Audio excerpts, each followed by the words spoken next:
في البداية بتشوفه وتحس إنه أخف إنسان عرفته، بيضحك، بيتكلم بطاقة، بيحكي عن أماكن راح لها أو عايز يروحها، دايماً في حركة، دايماً عنده خطة جديدة. تحس إنه إنسان عايش حياته بحرية كاملة، مش مقيد بحاجة، مش خايف من حاجة، وده اللي بيخلي ناس كتير تنبهر بيه في الأول. لكن لو قعدت معاه فترة أطول شوية، لو حاولت تقرب منه أكتر، هتبدأ تلاحظ حاجة غريبة. الضحكة موجودة لكن فيها حاجة تانية، الحركة مستمرة لكن كأنها مش اختيار قد ما هي هروب. الحرية اللي بيتكلم عنها طول الوقت ممكن تكون مش حرية حقيقية، ممكن تكون خوف متنكر في صورة استقلالية. إحنا هنا في أسترو مصر، وإحنا مش بنحفظ صفات الأبراج ونكررها، إحنا بنفهم الإنسان اللي وراها، بنفهم ليه بيتصرف كده، وإيه اللي بيحاول يخبيه، وإيه اللي بيحتاجه فعلاً حتى لو هو نفسه مش واخد باله منه. النهاردة هنتكلم عن برج القوس، مش القوس اللي الناس بتعرفه من الكلام السطحي، لأ، هنتكلم عن القوس الحقيقي، الإنسان اللي بيهرب وهو مش عارف بيهرب من إيه، اللي بيضحك وهو مش متأكد إن الضحكة دي حقيقية، اللي بيتحرك طول الوقت عشان لو وقف هيضطر يواجه نفسه. خلينا نبدأ. ليه القوس دايماً في حركة؟ أول حاجة بتلاحظها في القوس إنه مش بيعرف يقعد في مكان واحد فترة طويلة، مش بس جغرافياً، لأ حتى نفسياً. دايماً عنده مشروع جديد، فكرة جديدة، خطة، سفر، حاجة يعملها، وده بيخلي الناس تفتكر إنه إنسان طموح أو مغامر أو حر. لكن الحقيقة مختلفة شوية. القوس بيتحرك مش عشان عايز يوصل لحاجة معينة، لأ، بيتحرك عشان مش عايز يبقى ثابت. الثبات بالنسبة له مرعب. الثبات معناه إنه هيضطر يواجه الأسئلة اللي بيتجنبها، هيضطر يحس بالمشاعر اللي بيدفنها تحت الضحك والحركة، هيضطر يعترف إن في حاجات جواه مش تمام وإن الهروب ده مش حل، فبيفضل يتحرك، يسافر، يغير شغله، يبدأ علاقة جديدة، يسيب علاقة قديمة، يدخل في تجربة ورا التانية، مش عشان التجارب دي بتديله حاجة حقيقية، لكن عشان بتشغله، بتخليه مشغول عن نفسه. والمشكلة إنه بيقنع نفسه إن ده حب للحياة، بيقول لنفسه أنا إنسان حر، مش عايز أتقيد، عايز أعيش تجارب، عايز أشوف العالم. وده كلام جميل لكن مش دايما حقيقي، لأن الحرية الحقيقية مش إنك تهرب من كل حاجة تحس إنها بتقيدك. الحرية الحقيقية إنك تختار إيه اللي تلتزم بيه، مش إنك ترفض الالتزام من أساسه. الضحك كآلية دفاع نفسية، لو في حاجة بتميز القوس فهي الضحكة. القوس بيضحك كتير، بيضحك على المواقف، على نفسه، على الناس، على الحياة، وده بيخلي الناس تحبه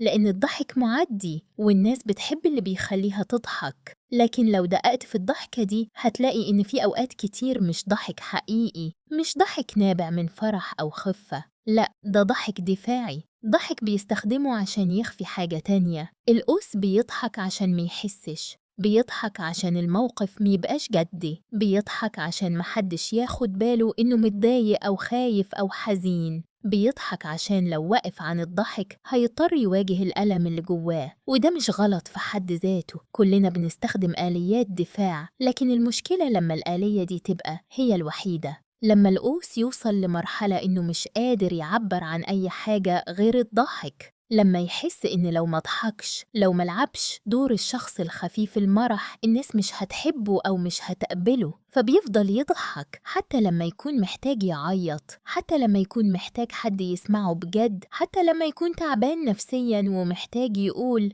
أنا مش تمام. لكن بدل ما يقول كده بيضحك ويقول أنا كويس، الدنيا حلوة، كل حاجة تمام. الهروب من الثبات والخوف من الالتزام، لو سألت القوس عن الالتزام هيقولك إنه مش بيحب الحاجات الثابتة، مش بيحب الروتين، مش بيحب الحياة المتوقعة، وهيقولك إن ده مش عيب، ده طبيعته، وإنه إنسان حر ومش عايز حد يقيده. وفي جزء من الكلام ده صح، القوس فعلا بيحب الحرية، فعلا بيحب التجديد، لكن في جزء تاني من الكلام ده مش صح، لأن الموضوع مش دايما حب للحرية، الموضوع خوف من الثبات.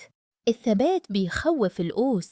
الثبات معناه إنه هيبقى مسؤول، معناه إنه هيبقى محتاج يواجه الحياة بشكل جدي، معناه إنه مش هيقدر يهرب لما الأمور تتعقد، معناه إنه هيبقى موجود وموجود بشكل حقيقي مش عابر، وده مرعب بالنسبة له، فبيهرب مش بشكل واضح، لأ، بيهرب بشكل ذكي، بيقول أنا مش جاهز دلوقتي، أنا محتاج أعيش حياتي الأول، محتاج أشوف حاجات تانية، محتاج أكتشف نفسي أكتر. وكل الكلام ده ممكن يكون صح في وقت معين من حياة أي حد، لكن لما يبقى الكلام ده مستمر، لما كل مرة يوصل لنقطة ممكن يلتزم فيها بحاجة حقيقية يرجع يقول نفس الكلام، هنا الموضوع مش حرية، الموضوع خوف. وده اللي بيخليه يسيب علاقات كانت ممكن تكمل، يسيب وظائف كانت ممكن تنجح، يسيب أماكن كان ممكن يستقر فيها، مش عشان الحاجات دي وحشة، لكن عشان الاستمرار فيها كان هيطلب منه حاجة هو مش مستعد يديها: الثبات.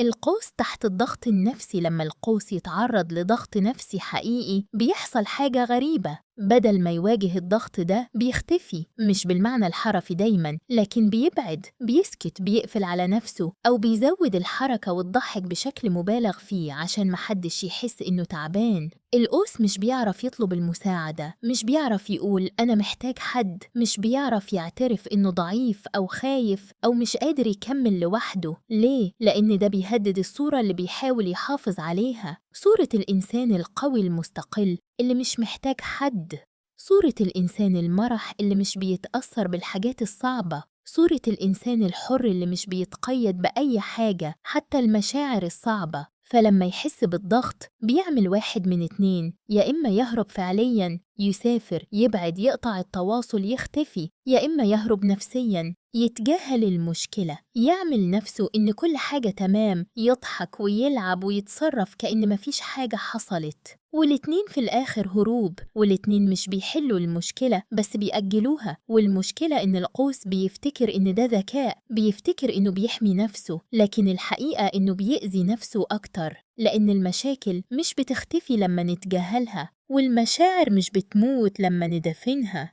بتفضل موجودة وبتطلع بأشكال تانية وبتأثر على حياته من غير ما يحس. كيف يتحول المرح إلى إنكار للألم؟ في فرق كبير بين إنك تكون إنسان مرح وإنك تستخدم المرح عشان تنكر الألم، والقوس في كتير من الأحيان بيعمل التاني. القوس بيستخدم المرح كستارة، ورا الستارة دي في ألم، في خوف، في أسئلة ما عندهاش إجابات، في مشاعر مش عارف يتعامل معاها، لكن الستارة دي بتخلي الناس ما تشوفش اللي ورا، وبتخلي هو نفسه في أوقات كتير ينسى إن في حاجة ورا أساساً. لكن الإنسان مش ممكن ينكر مشاعره للأبد، مش ممكن يفضل يضحك ويتجاهل إلى ما لا نهاية. في لحظة معينة الألم بيطلع في شكل قلق مفاجئ، أو إحساس بالفراغ، أو إحباط مش مفهوم، أو حتى في شكل مرض جسدي. والقوس لما يوصل للحظة دي بيتصدم، بيحس إنه كان بيعمل كل حاجة صح، كان بيعيش حياته، كان مبسوط، فجأة لقى نفسه مش مبسوط خالص، لقى نفسه تعبان، لقى نفسه مش فاهم هو عايز إيه أو رايح فين. وده بيحصل مش عشان القوس إنسان ضعيف، لكن عشان كان بيحاول يكون قوي بطريقة غلط، كان بيحاول يكون قوي بإنه يتجاهل الضعف. لكن القوة الحقيقية مش في إنك تتجاهل الألم، القوة الحقيقية في إنك تواجهه. القوس في العلاقات القرب المؤقت، القوس في العلاقات إنسان جذاب، خفيف، مرح، بيعرف يخلي الطرف التاني يضحك، بيعرف يخلي الوقت معاه ممتع، وده بيخلي ناس كتير تنجذب ليه في البداية. لكن المشكلة بتبدأ لما الطرف التاني يحاول يقرب أكتر، لما يحاول يفهم القوس بشكل أعمق، لما يحاول يدخل المنطقة اللي ورا الضحك والمرح. هنا القوس بيبدأ يبعد، مش بشكل واضح، مش بشكل فجائي، لكن ببطء. بيبدأ يبقى مشغول أكتر، بيبدأ يحتاج مساحة شخصية أكتر، بيبدأ يقلل الكلام العميق ويزود الكلام السطحي، بيبدأ يحول العلاقة لحاجة خفيفة ممتعة لكن مش عميقة. ليه؟ لأن القرب الحقيقي بيخوفه. القرب الحقيقي معناه إنه هيضطر يكشف نفسه، هيضطر يوري الجزء اللي مش مرتاح فيه، هيضطر يعترف إن في حاجات جواه مش كويسة، هيضطر يكون ضعيف قدام حد تاني، وده حاجة القوس مش مستعد يعملها. فبيحافظ على العلاقات على مستوى سطحي، قريب لكن مش قريب قوي، موجود لكن مش موجود بالكامل، بيحب لكن بحب مشروط، أنا هحبك طول ما أنت مش بتطلب مني أكتر من اللي أنا مستعد أديه. وطبعا ده بيخلي الطرف التاني يحس بالإحباط، بيحس إن القوس موجود ومش موجود في نفس الوقت، بيحس إنه قريب لكن بعيد، بيحس إن في جدار شفاف بينهم والقوس مش مستعد يكسره. ليش يختفي القوس فجأة؟ واحدة من أكتر الحاجات اللي بتتقال عن القوس إنه بيختفي فجأة، كان موجود، كان بيتكلم، كان شكله مهتم، وفجأة اختفى، ما بقاش يرد، ما بقاش موجود، ومحدش فاهم ليه. والناس بتفسر ده بطرق كتير، ناس بتقول إنه مستهتر، ناس بتقول إنه مش بيحب التقيد، ناس بتقول إنه ملة، لكن الحقيقة أعمق من كده. القوس بيختفي لما يحس إن الموقف بدأ يتحول لحاجة جدية، لما يحس إن الطرف التاني بدأ يتعلق، لما يحس إن مطلوب منه التزام حقيقي مش مجرد وقت ممتع. وده بيخوفه، مش عشان مش بيحب الطرف التاني، لكن عشان بيخاف من اللي هيترتب على الاستمرار، بيخاف من المسؤولية، بيخاف من إنه يخيب أمل حد، بيخاف من إنه ميعرفش يكمل، بيخاف من إنه يفشل. فبدل ما يواجه الخوف ده بيختفي، بيقطع التواصل، بيبعد، بيقنع نفسه إن ده الأفضل للطرفين. والمشكلة إن القوس مش بيشرح، مش بيقول أنا خايف، مش بيقول أنا مش مستعد، مش بيدي فرصة للطرف التاني يفهم أو حتى يساعد. لا، بيختفي بس ويسيب الطرف التاني في حيرة وألم، ويكمل هو حياته وكأن مفيش حاجة حصلت. الخوف الحقيقي للقوس غير المعلن. كل اللي اتكلمنا عنه لحد دلوقتي بيوصلنا لنقطة مهمة جدا. ايه الخوف الحقيقي لبرج القوس؟ القوس مش بيخاف من الالتزام في حد ذاته، مش بيخاف من الثبات كفكرة، مش بيخاف من القرب أو الحب. القوس بيخاف من إنه يعرف، بيخاف من إنه حد يشوفه على حقيقته ويطلع مش عاجبه، بيخاف من إنه يكشف الجزء الضعيف اللي جواه والناس تستغله أو ترفضه، بيخاف من إنه يحاول يكون إنسان حقيقي ويفشل، فبيفضل يهرب، مش بعيد عن الناس لكن بعيد عن نفسه. بيفضل يلعب دور الشخص المرح الحر المستقل ويدفن الشخص الحقيقي اللي جواه. وده أصعب نوع من الوحدة، إنك تكون محاط بناس وفي نفس الوقت حاسس إنك لوحدك، إنك تكون بتضحك وفي نفس الوقت حاسس بفراغ، إنك تكون بتتحرك طول الوقت وفي نفس الوقت حاسس إنك واقف في مكانك. ماذا يفعل القوس عندما يطلب منه الاستقرار؟ لما حد يطلب من القوس إنه يستقر، سواء في علاقة أو شغل أو حتى مكان، بيحصل صراع نفسي كبير جواه. من ناحية جزء منه عايز يستقر، جزء منه تعبان من الحركة المستمرة، جزء منه محتاج يحس بالأمان، محتاج يحس إن في حد فهمه، محتاج يحس إن في مكان يقدر يرجع له ويلاقي نفسه فيه. لكن من ناحية تانية جزء منه بيرفض الفكرة دي تماماً، بيحس إن الاستقرار ده سجن، بيحس إنه لو استقر هيخسر نفسه، هيبقى إنسان عادي روتيني متوقع، وده آخر حاجة بيتمناها. فبيبدأ يتخبط، يقول أيوة أنا عايز أستقر، بعدين يقول لا أنا مش مستعد، بعدين يحاول، بعدين يهرب، بعدين يرجع، بعدين يهرب تاني. والناس اللي حواليه مش بتفهم، بتفتكر إنه بيلعب بمشاعرهم، بتفتكر إنه مش جد، بتفتكر إنه مستهتر، لكن الحقيقة إنه تايه، مش عارف هو عايز إيه، مش عارف إزاي يوازن بين حاجته للحرية وحاجته للاستقرار، مش عارف إزاي يكون نفسه ويكون في علاقة أو مكان أو التزام في نفس الوقت. القوس والوحدة المقنعة. القوس نادراً بيعترف إنه حاسس بالوحدة، نادراً بيقول أنا محتاج حد، لأن ده بيتناقض مع الصورة اللي بيحاول يحافظ عليها. لكن الحقيقة إن القوس بيحس بالوحدة، بيحس بيها بشكل عميق، بس بيحس بنوع غريب من الوحدة. مش وحدة إنه مفيش حد حواليه، لا، ممكن يكون محاط بناس كتير، لكن وحدة إن مفيش حد فهمه، مفيش حد شايفه على حقيقته، مفيش حد يقدر يوصل للجزء العميق اللي جواه. وده جزئياً غلطة القوس نفسه، لأن هو اللي مش بيسمح لحد يوصل للجزء ده، هو اللي بيحافظ على مسافة، هو اللي بيختار الوحدة حتى لو بيعاني منها. ليه بيعمل كده؟ لأن الوحدة بالنسبة له أأمن من القرب. الوحدة مش بتطلب منه حاجة، الوحدة مش بتهدد صورته، الوحدة مش بتخليه يحس بالضعف، لكن الوحدة كمان بتاكله من جوه، بتخليه يحس بالفراغ، بتخليه يشكك في نفسه، بتخليه يتساءل هل أنا فعلا كويس زي ما بظهر ولا ده كله تماثيل؟ الفرق بين القوس الناضج والقوس الهارب، مش كل القوس زي بعض، في فرق كبير بين القوس الناضج والقوس الهارب. القوس الهارب هو اللي اتكلمنا عنه لحد دلوقتي، اللي بيستخدم الحرية كمبرر للهروب، اللي بيضحك عشان ميحسش، اللي بيتحرك عشان ميقفش، اللي بيبعد عن أي حاجة تطلب منه التزام حقيقي. لكن القوس الناضج مختلف. القوس الناضج فهم إن الحرية الحقيقية مش في إنك تهرب من كل حاجة، الحرية الحقيقية في إنك تختار بوعي. فهم إن القرب مش تهديد والالتزام مش سجن. فهم إن ممكن يكون نفسه ويكون في علاقة أو مكان أو شغل في نفس الوقت. القوس الناضج بيعرف إمتى يتحرك وإمتى يقف،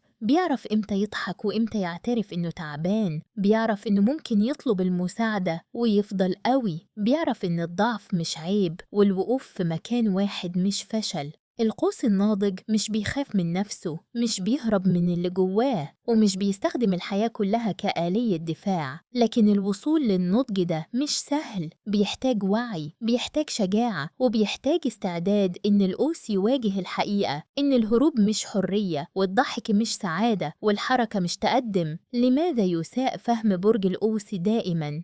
الناس بتشوف القوس وبتفتكر إنه سطحي، بتفتكر إنه مستهتر، بتفتكر إنه مش جد، بتفتكر إنه مش بيحس، وده كله غلط. القوس مش سطحي بس بيخبي العمق، مش مستهتر بس بيخاف من الجدية، مش جد بس مش عارف إزاي يكون جد من غير ما يحس إنه بيخسر نفسه، مش بيحس بس بيحس أكتر من اللي الناس متخيلة، وده بالظبط اللي بيخوفه. القوس بيتساء فهمه لأن الناس بتحكم عليه من اللي بيظهره مش من اللي بيخبيه، والقوس بيساعد في سوء الفهم ده لأن هو اللي مش عايز حد يشوف اللي بيخبيه، فبيفضل في دايرة. الناس بتفتكر إنه إنسان خفيف ومرح وسطحي، وهو بيقنع نفسه إن ده كويس، إن ده اللي هو عايزه. لكن في جزء منه عايز حد يشوف اللي وراه، عايز حد يفهم، عايز حد يقوله أنا شايفك وأنا فاهمك ومش هسيبك. لكن نادراً لما ده بيحصل، لأن القوس نفسه مش بيدي الفرصة دي لحد.